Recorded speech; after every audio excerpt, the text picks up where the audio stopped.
I am just not sure. Are we live? That's the question. Are we live? Oh, we're live. Okay.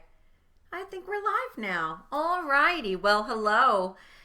I got to tell you, this particular feature, this producer feature, is giving me some trouble. I'm sure my peers are having the same frustration. But like anything else, it's always awkward before it's elegant. So this new feature, it took me a little bit to try to get on, and I couldn't get on the first time I tried. But anyway, hello, everyone. So nice to see you. I'm Lisa Marie Grantham, and I am the founder of GoddessLifestylePlan.com. And today, I really wanted to talk to everyone, talk to my peeps about overcoming and rising during adversity, right? We're going through something as a global pandemic right now. You know, the first one in history like this. We've all never experienced anything like this. And, you know, it gets hard. It gets hard sometimes. Things go wrong, right?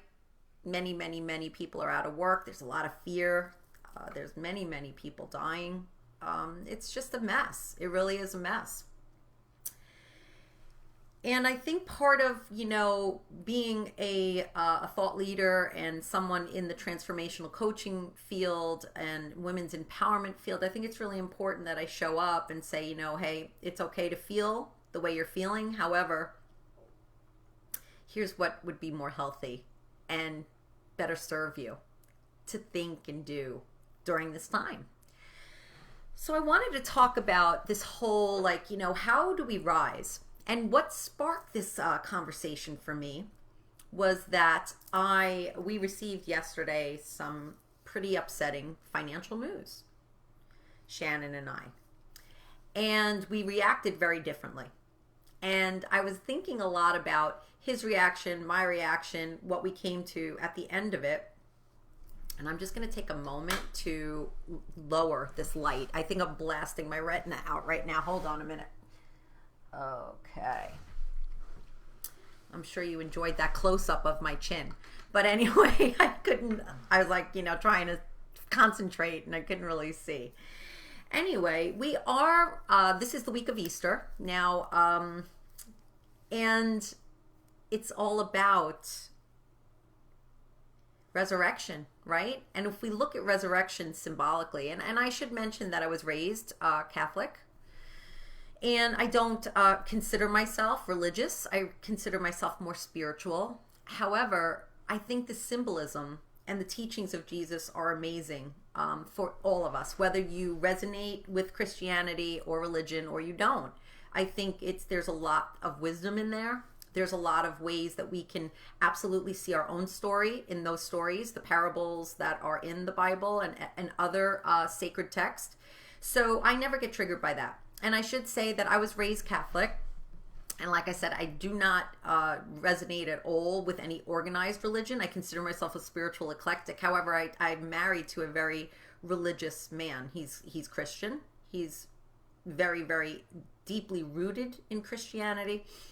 And, you know, I know a lot of the women that I've worked with over the years. They've also been raised in religious households and maybe even are married to someone religious. And it's a lot of stress in the relationship. We don't have that. We work very much together in understanding each other's beliefs as far as when it comes to belief systems and theology and all that.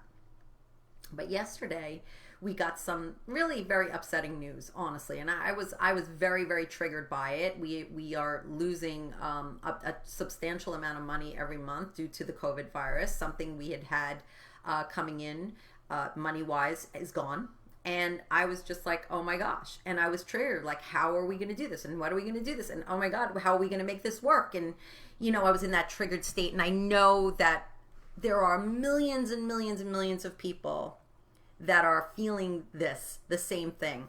So we went back and forth a little bit. You know, Shannon kind of tried to calm me a bit, and you know, he did say something. He says we're exactly where God wants us to be.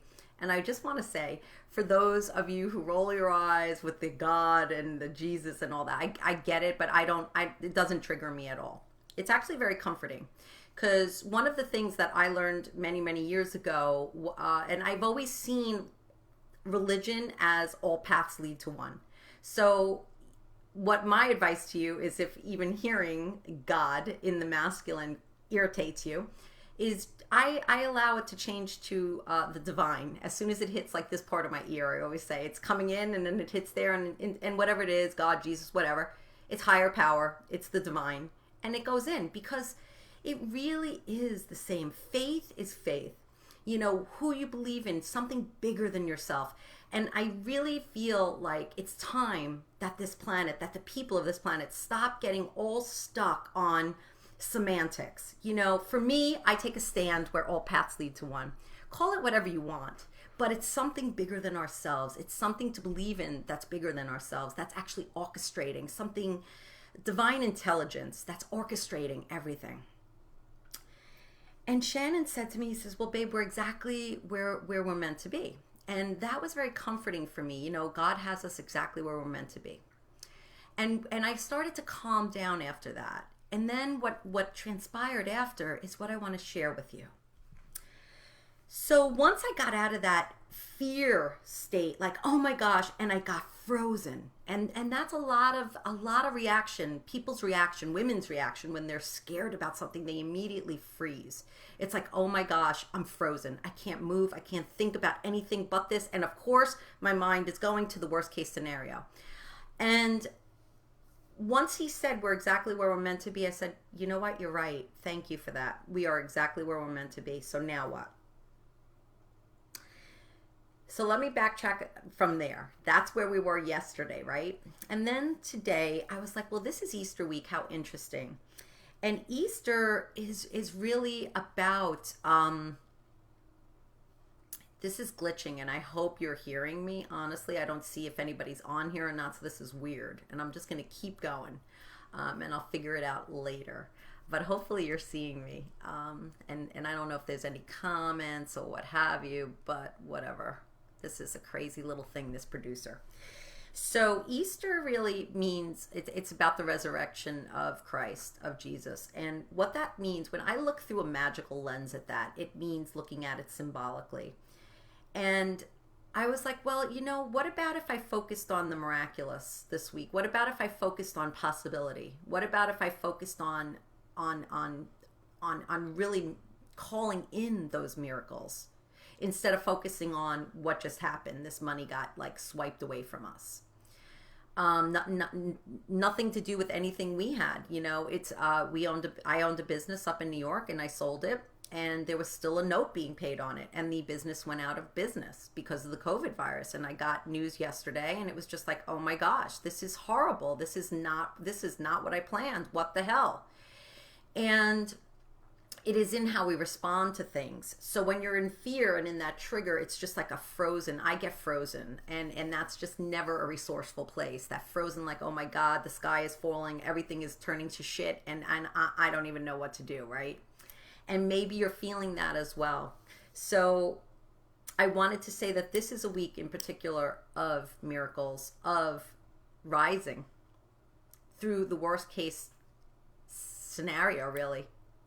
And everyone in their life bumps up against adversity at one point or another. There could be a health diagnosis. There could be a job loss or something devastating that comes to your life. We've all bumped up against it from one time or another. And it's really how we respond to it. You know, and the entire globe is going through this adversity right now. Same adversity. There's no separation. And it just, again, shows me how we all share the same air, how we all are human. And it's just, life is so, so precious to really be in each present moment. Now, getting back to Easter, the story of Jesus's resurrection symbolizes for all of us that no matter how devastating something is to your life, or how devastated you feel about something, there's always an opportunity to rise. So I have some tips that I'd like to share with you on how to really rise during this time when everything is so unknown. Nobody knows any answers. There's just no answers. And that's really scary. Uncertainty is very, very triggering. It's very confronting. So if you're feeling any of those things, I just want to give you a virtual hug and just say that it's going to be okay. We're all going to get through this one way or another. And we can rebuild. We can rebuild our lives. So number one, please get in action. The frozen or the ignoring, like the head in the sand, or I don't know what to do, so I'll do nothing, that's just not in your best interest.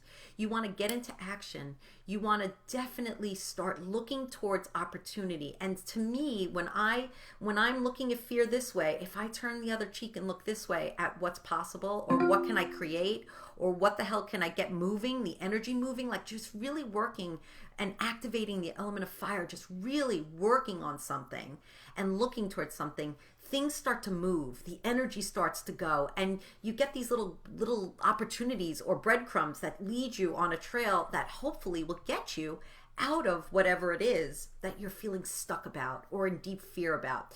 So always looking at the problem is never the way. You can't think your way out of that problem. You really have to turn the cheek and really be resourceful. Allow yourself to be connected to divine intelligence and say, okay, let me just start moving this energy. Because when we stop focusing on the problem or the struggle, we start to then look towards other ways, solutions, right?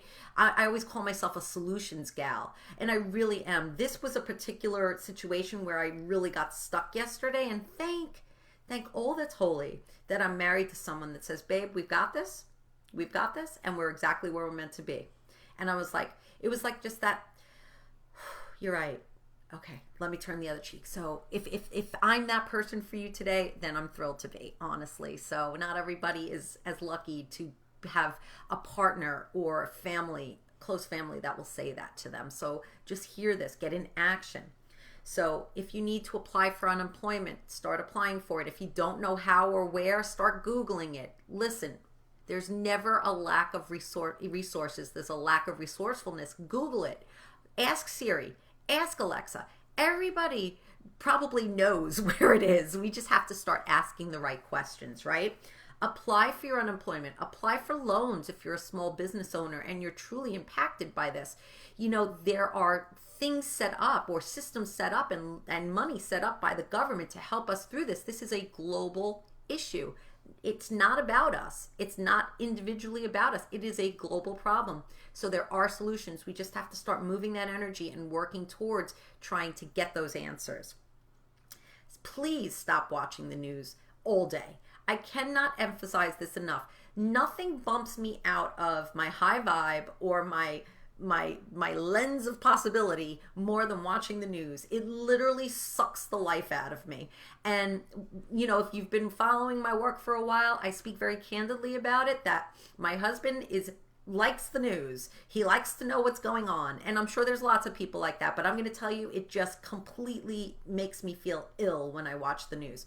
So we have a little agreement, and the agreement is 9 o'clock in the morning it goes off. No matter what time he gets up. If he gets up at 5 a.m., he could watch it till 9 a.m. I don't care. 9 a.m., I want to start my work day. So usually until 9, I'm out with the chickens, I'm watering the gardens. It's very hot here. You know, I'm doing my thing, maybe getting some breakfast or what have you. So I'm kind of not really focused, but 9 o'clock, it's like my work day begins, and that news has to go off, and that's just the end of it. So have really good boundaries about what you're allowing in your ears and your eyes. You really want to guard your energy right now and try to stay in that land of possibility, because the news can make you feel like everything feels very hopeless. And that's just the lens I use to look at news. It's just like hopeless and horrible and the worst of humanity and all the bad things. So I'm not interested. I like to think about possibility. I like to think about magic and miracles. So stop watching the news all day if you're doing that. There's so many great things you could be doing instead of that, productive things, like getting into action, calling, looking into what, maybe deferring your payments, what have you.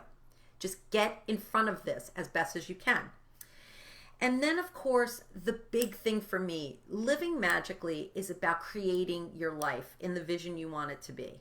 And that requires you to kind of be thinking about what your life will look like in the future. So you want to be thinking and focusing on what you want to create once we move through this.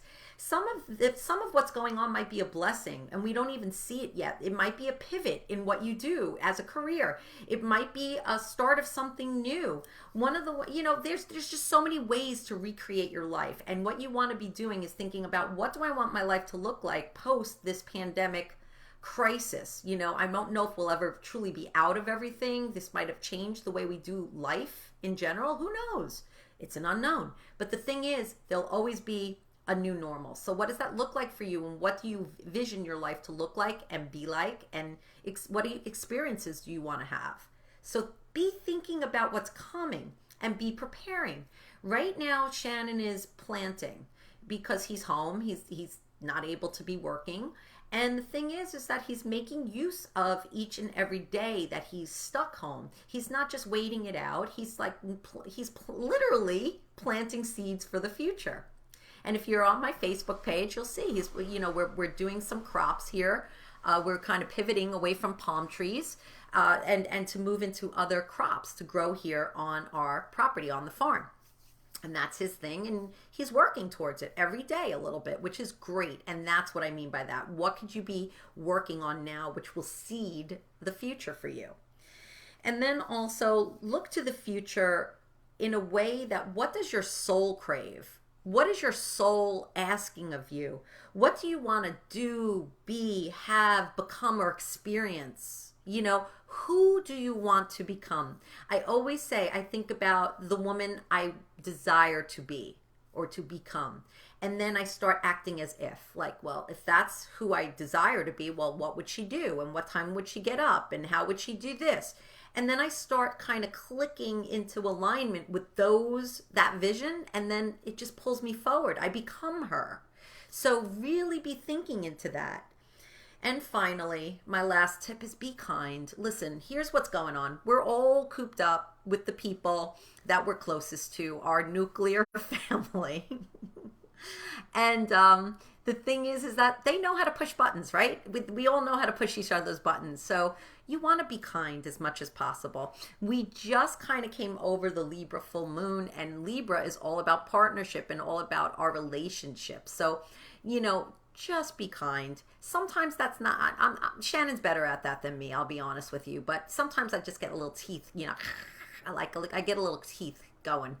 And I just got to back it up. I just got to back it up. And if you're anything like me and you got that edge on you, just back it up. Try to be kind, and try to be kind to everybody in your life and the people you meet on the street. And I'm making a lot of phone calls right now because I'm moving some stuff around, shuffling things like everybody is, speaking to, my banks, speaking to credit card companies, whatever. And just be kind, and everybody says to me, gosh, you're so nice. Thank you. We're getting yelled at a lot. And I thought to myself, what a shame that is, because they're here trying to help us and people are just so frustrated and triggered. So really try to rise above and just be kind, because kindness is what really matters in this. All right. So I didn't see any comments, and I'm sure there's something up with that. I don't know where they are yet on this producer. So, thanks for being with me on this transmission. I'll see you again shortly next week for sure, but maybe even before, who knows. But I hope this helps serve you. And if you celebrate Easter, I wish you to have a beautiful Easter. And remember the symbolism and the spirit of Easter, which is the resurrection, that everything can rise. We can all rise. And I truly, truly wish that for this world. I wish it for all of us. Let us just all rise together. Let there be more kindness. Let there be more love towards the creatures that are on this planet, the animals, and let us get back to more simplified living. I think that that's what I'm taking away from this. The simple life is really, really beautiful. Just be in each moment. And be with the beautiful things that you have in your life, the beautiful people. And if you're anything like me, you love animals. And oh my goodness, I've been getting so much joy. Let's see, I'm going to get a little teary. I've been getting so much joy with my animals, because they're my companions all the time. And they need me and they love me. And my chickens, my 14 crazy chickens follow me everywhere I walk on the property. It's ridiculous. But you know what? It makes me happy. They make me happy. So whatever brings you joy, be in that joy. because that's what we have. We have this moment and that joyful moment, and then we will move through this, and hopefully for the better. Hopefully for the better. And so wherever you are in the world, stay safe, be kind, and know that I'm sending all my love to you. All right, till next time. Bye.